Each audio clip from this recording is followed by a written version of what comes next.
ఆచి చికెన్ మసాలా.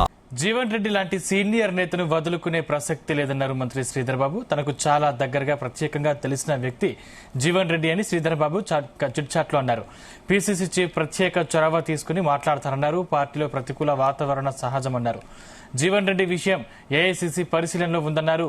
జగ్గారెడ్డి కానీ జీవన్ రెడ్డి కానీ ఇద్దరు సీనియర్లు, పీపుల్స్ లీడర్లని పేర్కొన్నారు. అలాగే ఎడ్యుకేషన్ కమిషన్ ఒక రిపోర్టు మాత్రమే ఇచ్చిందని, దానిపై ప్రభుత్వం ఇంకా నిర్ణయం ప్రకటించలేదని మంత్రి శ్రీధర్ బాబు తెలిపారు.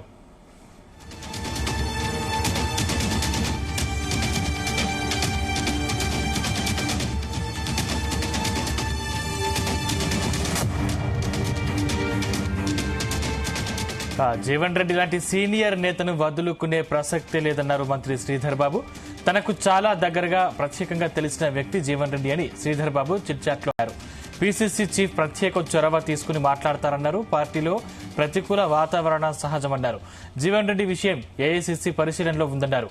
జగ్గారెడ్డి కానీ జీవన్ రెడ్డి కానీ ఇద్దరు సీనియర్లు, పీపుల్ లీడర్ అని పేర్కొన్నారు. అలాగే ఎడ్యుకేషన్ కమిషన్ ఒక రిపోర్టు మాత్రమే ఇచ్చిందని, దానిపై ప్రభుత్వం ఇంకా నిర్ణయం ప్రకటించలేదని మంత్రి శ్రీధర్ బాబు తెలిపారు.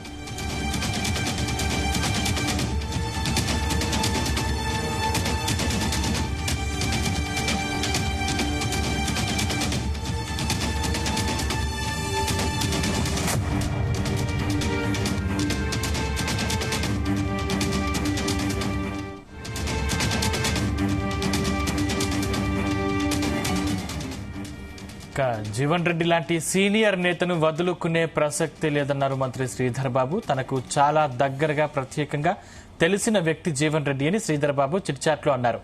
పీసీసీ చీఫ్ ప్రత్యేక చొరవ తీసుకుని మాట్లాడతారన్నారు. పార్టీలో ప్రతికూల వాతావరణం సహజమన్నారు. జీవన్ రెడ్డి విషయం ఏఐసీసీ పరిశీలనలో ఉందన్నారు. జగ్గారెడ్డి కానీ జీవన్ రెడ్డి కానీ ఇద్దరు సీనియర్లు, పీపుల్ లీడర్లని పేర్కొన్నారు. అలాగే ఎడ్యుకేషన్ కమిషన్ ఒక రిపోర్టు మాత్రమే ఇచ్చిందని, దానిపై ప్రభుత్వం ఇంకా నిర్ణయం ప్రకటించలేదని మంత్రి శ్రీధర్ బాబు తెలిపారు.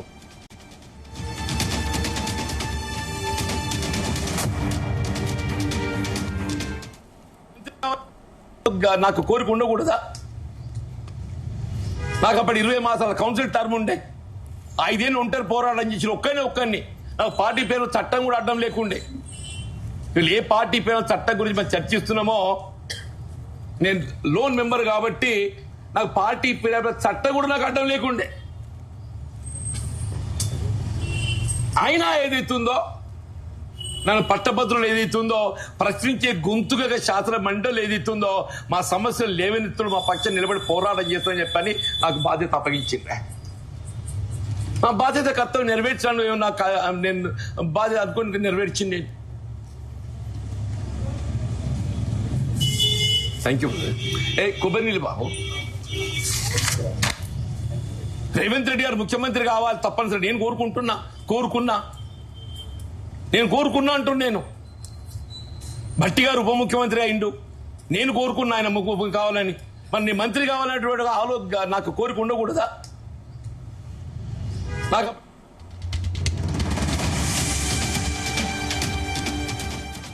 ఇంకా శ్రీధర్ బాబు వ్యాఖ్యలకు సంబంధించిన మరిన్ని పూర్తి డీటెయిల్స్ మా బ్యూరో చీఫ్ నరేందర్ అందిస్తారు. నరేందర్.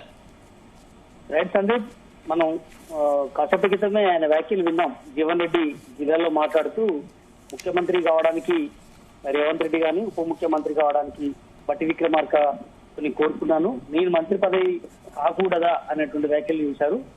వాస్తవానికి ఆయన జగిత్యాల్లో సంజయ్ కి అదేవిధంగా జీవన్ రెడ్డి మధ్య జరుగుతున్నటువంటి ఇంటర్నల్ వార్కు సంబంధించి కొంత అలకబోన్నారు. దీనికి సంబంధించి కాంగ్రెస్ పార్టీకి ఆయన కొంత గ్యాబు నెలకొన్నటువంటి పరిస్థితి. అయితే దీనికి సంబంధించి కాసేపటి క్రితమే శాసనసభ వ్యవహారాల మంత్రి, సీనియర్ కాంగ్రెస్ లీడర్ శ్రీధర్ బాబు కూడా వ్యాఖ్యలు చేశారు. చిట్చాట్ రూపంలో ఆయన కొన్ని ఆసక్తికరమైనటువంటి వ్యాఖ్యలు కూడా. నేను తరచుగా జీవన్ రెడ్డితో మాట్లాడుతుంటాను. జీవన్ రెడ్డి ఎట్టి పరిస్థితిలో పార్టీ మారడు. ఆయనతో మధుయాష్కి అంటే మహేష్ కుమార్ గౌడ్ కూడా టచ్ లోనే ఉన్నారు. ఎట్టి పరిస్థితుల్లో కూడా మరింతగా ఆయన ఒప్పించే ప్రయత్నం చేయాలి. ఎక్కడ కూడా పార్టీ లైన్ దాటేసి వరకు ఆయన మాట్లాడట్లేదు. కనుక జీవన్ రెడ్డి పార్టీ మారుతాడైతే నేను అనుకోవట్లేదు అనే విషయం కూడా ఆయన చెప్పారు. అదే సమయంలో జీవన్ రెడ్డి సీనియర్ నాయకులు, మా ఫాదర్ తో నుంచి ఉన్నటువంటి సంబంధాలు ఉన్నాయి, నాకు చాలా సీనియర్ లీడరు, కష్టకాలంలో పార్టీకి అండగా నిలబడ్డారు. ఎమ్మెల్సీగా ఉండి ఒక్కడై మండలిలో పోరాడినటువంటి వ్యక్తి, మేము అధికారంలో లేనప్పుడు గట్టి ఫైట్ ఇచ్చినటువంటి వ్యక్తి బీఆర్ఎస్ మీద అని కూడా చెప్పారు. కనుక నాకు చాలా దగ్గర ప్రత్యేకతమైనటువంటి అనుబంధం ఉంది. పిసిసి చొరవ తీసుకోవాల్సిన అవసరం ఉంది జీవన్ రెడ్డి విషయంలో కూడా చెప్పారు. ఇంకా చాలా అంశాలు కూడా ముఖ్యంగా శ్రీధర్ బాబు చెప్పినటువంటి వ్యాఖ్యల్లో ఉన్నాయి. ఇందులో చాలా అంశాలు కూడా ఉన్నాయి. వ్యక్తిగతంగా జీవన్ రెడ్డితో నేను కూడా మాట్లాడతాను, జీవన్ రెడ్డి సీనియర్స్ తో నేను చాలా చిన్నవాడిని అన్నటువంటి చెప్పే అంశాలు చెప్పారు. అదే కాకుండా కాంగ్రెస్ పార్టీని వీక్ చేయాలని కొంతమంది పని కట్టుకొని టీఆర్ఎస్ చేసి కూడా ఆయన అన్నారు. పార్టీలోకి మరో పార్టీలోకి వెళ్తారు, ఇట్లాంటి చర్చ కూడా జరుగుతున్నటువంటి నేపథ్యంలో ఎట్టి పరిస్థితుల్లో కూడా ఆయన పార్టీ మారనే విషయాన్ని కూడా ఆయన చెప్పే ప్రయత్నం చేశారు. అంతేకాకుండా ఇంకా ఇతర అంశాలు కూడా మాట్లాడారు. పార్టీలో అంటే జగ్గారెడ్డి, ఇది జీవన్ రెడ్డి ఇద్దరు సీనియర్లు, పీపుల్స్ లీడర్స్ ఇద్దరు కూడా జనబలం ఉన్నటువంటి నాయకులు. ఎందుకంటే ఆయన జగ్గారెడ్డి పిసిసి అధ్యక్షుడు అయితే 100 సీట్లు వస్తాయని కూడా కాసేపు క్రితమే కోమటిరెడ్డి వెంకటరెడ్డి కూడా చేసినటువంటి వ్యాఖ్యలు ఇక్కడ అసెంబ్లీ దగ్గర కలకల వేపినటువంటి పరిస్థితి కూడా ఉంది. కనుక ఇట్లా పలు అంశాల మీద ఆయన మాట్లాడినటువంటి పరిస్థితి మనం చూసాం. ఎడ్యుకేషన్ కమిషన్ ఒక రిపోర్ట్ మాత్రమే ఇచ్చింది, ప్రభుత్వం ఇంకా నిర్ణయం తీసుకోలేదు. టీచర్ల జీతాలకు సంబంధించిన అంశంగా ఇట్లా చాలా అంశాలు దాంట్లో ప్రస్తావించి అది కేవలం సిఫార్సు మాత్రమే, అమలు చేసేది ప్రభుత్వం అని కూడా చెప్పారు. చీఫ్ విప్ల అంశం త్వరలో తేలుతుంది, నియామకాలకు సంబంధించింది కూడా. అదేవిధంగా మంత్రివర్గ విస్తరణకు సంబంధించి కూడా చెప్పారు. బట్ అది ఏఐసిసి నిర్ణయం తీసుకుంటే ముఖ్యమంత్రి పరిధిలోని అంశం, నాకేం సంబంధం లేదని కూడా ఆయన చెప్పినటువంటి పరిస్థితి ఉంది. అదే సమయంలో ట్యామిల్ విషయం కూడా ఆయన ప్రస్తావించారు. ఆయన అనిశ్చితంగా అంటే ఏ రకంగా మాట్లాడారో బ్రాహ్మణ సామాజిక వర్గానికి సంబంధించినటువంటి అంశాన్ని లేవనెత్తు వాళ్ళని కించపరిచేలాగా మాట్లాడినటువంటి పద్ధతి సరి అయింది కాదు. ఆయన క్షమాపణ అవసరం మరోసారి చెప్తారు అని కూడా చెప్పినటువంటి పరిస్థితి ఉంది. కేవలం మా సామాజిక వర్గమే కాదు, ఏ సామాజిక వర్గాన్ని కూడా ఆయన వ్యతిరేకంగా మాట్లాడడం పరిస్థితి కాదు. కనుక ఆయన మరోసారి వివరణ ఇస్తారు అవసరమైతే అని కూడా చెప్పారు. క్షమాపణ చెప్పిస్తామని కూడా ఆయన చెప్పారు. అంతేకాకుండా ఇంకా ఇతర అంశాలు కూడా మాట్లాడారు. అసెంబ్లీకి సంబంధించినటువంటి వ్యవహారాల మీద కూడా కొంత చర్చ నడుస్తుంది. అసెంబ్లీ ఇకపై సెంట్రల్ హాల్ ఉండదు, సెంట్రల్ హాల్ గా మారుతుంది. కనుక పార్లమెంట్ తరాలోనే మండలి శాసనసభ సభ్యులు ఒకే చోట ఉండేలాగా పార్టీషన్ పనులు చేయబోతున్నాము. ఇట్లా కొన్ని అంశాలు ఆయన మాట్లాడే ప్రయత్నం చేశారు. గ్యాస్ కి సంబంధించినటువంటి కొరత కొంత ఉన్నమాట వాస్తవమే. భవిష్యత్తులో ఎలాంటి సమస్య వచ్చినా కూడా దానికి ఎదుర్కొనేలాగా అందరూ సన్నద్ధం కావాల్సిన అవసరం ఉంది. ప్రజెంట్ అయితే ఎలాంటి సమస్య లేదు, వంట గ్యాస్ అయితే ఇబ్బంది లేదు. కొంత పరిశ్రమలకు సంబంధించి హోటల్స్ సంబంధించి కొంత ఇబ్బంది ఉన్నా కూడా అది కూడా రెక్టిఫై అవుతుంది అనే విషయం కూడా చెప్పే ప్రయత్నం చేశారు. ఇట్లా ముఖ్యంగా జీవన్ రెడ్డి విషయంలోనే ఎక్కువసేపు మాట్లాడినటువంటి పరిస్థితి మనం చూసాం. బట్ ఎట్టి పరిస్థితిలో పార్టీ మారే అవకాశమే లేదు. ఆయనకు సముచిత స్థానం రావాల్సిన అవసరం ఉంది. నేను వ్యక్తిగతంగా కూడా కోరుకుంటున్నాను. కేవలం సంజయ్ కుమార్ ఎవరైతే బీఆర్ఎస్ పార్టీకి గెలిచి ఈ పార్టీలోకి వచ్చారో ఆయన వల్ల కొంత ముసలం ఏర్పడినటువంటి మాట జరుగుతున్నటువంటి నేపథ్యంలో ఆ కొంత గ్యాప్ వచ్చింది. కాబట్టి ఆ గ్యాప్ విషయంలోనే కొంత ఇబ్బంది పడుతున్నాడు తప్ప ఇదంతా కూడా మహేష్ కుమార్ గౌడ్ చూసుకుంటాడు అన్నటువంటి విషయం మీద కూడా ఆయనే దాన్ని చెప్పే ప్రయత్నం చేశారు.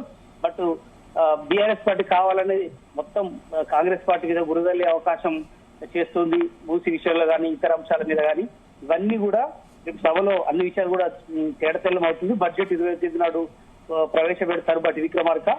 అదే సమయంలో మిగతా సెలవులు ఉంటాయి. ఈ మొత్తం వ్యవహారాల మీద కూడా సభను సద్వినియోగం ఉపయోగించుకునేందుకు మొత్తం కాంగ్రెస్ సిఎల్పి కూడా పూర్తి స్థాయిలో సన్నద్ధమైంది అనే విషయాన్ని కూడా శాసనసభ వ్యవహారాల మంత్రిగా శ్రీధర్ బాబు అంటే జీవన్ రెడ్డి మంత్రి పదవి అడుగుతున్నట్టు తెలుస్తుంది. అంటే మంత్రి పదవి అంటే కాంగ్రెస్ లోనే ఉండి మంత్రి పదవిని ఇచ్చే అవకాశం ఉందా కాంగ్రెస్ పార్టీ? వాస్తవానికి ఇది ఏఐసిసి పరిధిలోని అంశం అన్నటువంటి విషయం కూడా ఆయన చెప్పారు. ఎందుకంటే ఆయన గతంలో మంత్రిగా చేశారు, సీనియర్ లీడర్ గా, ఎమ్మెల్సీగా, పలుసార్లు ఎమ్మెల్యే గెలిచినటువంటి వ్యక్తిగా.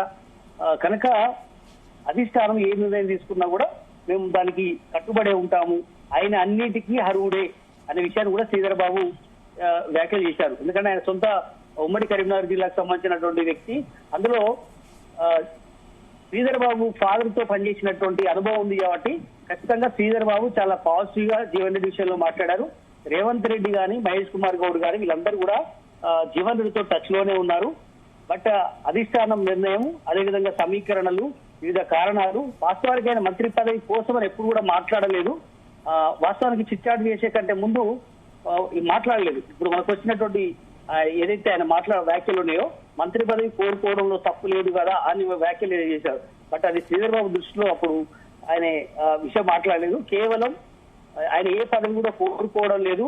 జీవన్ రెడ్డికి ఉన్న సమస్యగా లోకల్లో కార్యకర్తలకు ఇచ్చినటువంటి ఎమ్మెల్యేకు ఆయనకు ఎగ్జిస్టెంట్ మధ్య కొంత ఇబ్బందికరమైనటువంటి వాతావరణంతో ఉంది. ఇది ఆ గ్యాప్ను పూర్తి చేసేందుకు మహేష్ కుమార్ గౌడ్ ఇన్వాల్వ్ అయ్యారు అనే విషయాన్ని చెప్పారు తప్ప మంత్రితో నిజంగానే అలాంటి పదవులు ఏమైనా కావాలనుకుంటే ఆయన 2 నిమిషాల పని అధిష్టానం కానీ ముఖ్యమంత్రి కానీ ఇది వీళ్ళు చూసుకుంటారన్న విషయాన్ని శ్రీధరబాబు చెప్పారు. బట్ ఏదైనా ఇప్పుడు కూడా ఒకవేళ నిజంగానే ఆయన ఇప్పుడు ఓపెన్ అయ్యాడు కాబట్టి జీవన్ రెడ్డి ఈ విషయం ఖచ్చితంగా రేవంత్ రెడ్డి కానీ మహేష్ కుమార్ గౌడ్ కావచ్చు చర్చించి అధిష్టానానికి ఈ విషయం కూడా చెప్పి మరి భవిష్యత్తులో మరి కరీంనగర్ నుంచి నిజంగానే స్కోప్ ఉందా, ఎందుకంటే ఇప్పటికే పొన్నం ప్రభాకర్ ఉన్నారు, మిగతా లీడర్స్ కూడా ఉన్నటువంటి నేపథ్యంలో మంత్రులు ఆల్రెడీ ఉన్నటువంటి నేపథ్యంలో నిజంగా అక్కడి నుంచి ఇచ్చే అవకాశం ఉంటుందా మంత్రి పదవి, ఓడిపోయిన వాళ్ళకి ఇవ్వద్దు అనేటువంటి చర్చ కూడా నడుస్తోంది పార్టీలో.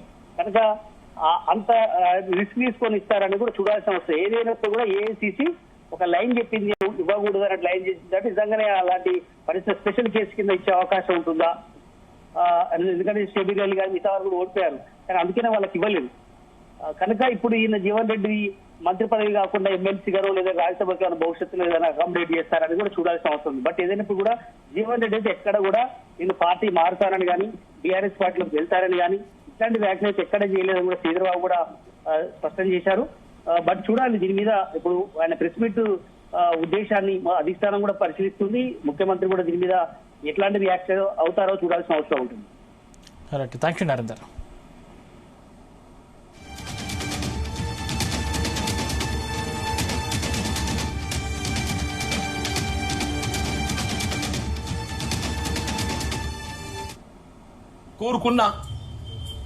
నేను కోరుకున్నా అంటున్నాను.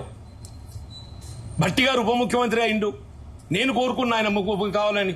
మరి నేను మంత్రి కావాలనేటువంటి నాకు కోరిక ఉండకూడదా?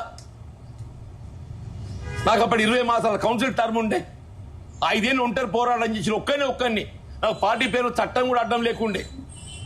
వీళ్ళు ఏ పార్టీ పేరు చట్టం గురించి మనం చర్చిస్తున్నామో, నేను లోన్ మెంబర్ కాబట్టి నాకు పార్టీ పేరు చట్టం కూడా నాకు అడ్డం లేకుండే. అయినా ఏదైతుందో నన్ను పట్టభద్రులు ఏదైతుందో ప్రశ్నించే గొంతుగా శాసన మండలి ఏదైతుందో మా సమస్యలు లేవనెత్తుడు మా పక్షం నిలబడి పోరాటం చేస్తామని చెప్పాను.